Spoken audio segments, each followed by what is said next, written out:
डहाणू तालुक्यातील विवळवेढे महालक्ष्मी येथील जत्रा सुरू असतानाच येथील ग्रुप ग्रामपंचायतचे लोकनियुक्त सरपंच नितेश भोईर यांचा भीषण अपघात झाला असून हा अपघात घडवून त्यांच्यावर हल्ला झाल्याचा संशय व्यक्त होतोय।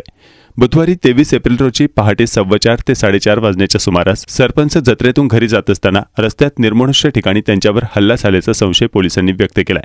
सरपंच नितेश भोईर हे बुधवारी जत्रेमध्ये आपले काम आटोपून पहाटेच्या सुमारास घराकडे जात असताना त्यांचा अपघात झाला। यावेळी त्यांच्यावर हल्ला झाल्याचा संशय व्यक्त होत आहे।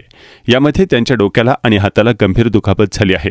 निर्मनुष्य ठिकाण असल्यामुळे अपघातानंतर त्यांना तत्काळ मदत मिळण्यास उशीर झाला असून स्थानिकांच्या निदर्शनास हा प्रकार आल्यानंतर त्यांनी पोलिसांना माहिती दिली।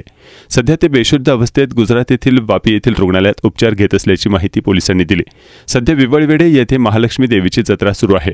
जत्रेमध्ये लाखोंची गर्दी उसळत असून याचा फायदा घेत सरपंच यांच्यावर पूर्ववैमनस्यातून हल्ला झाल्याचा संशय व्यक्त करण्यात येतोय। घटनास्थळी भेट दिल्यानंतर पोलिसांनी तपासातून घटनेचा उलगडा होणार असल्याची माहिती दिली।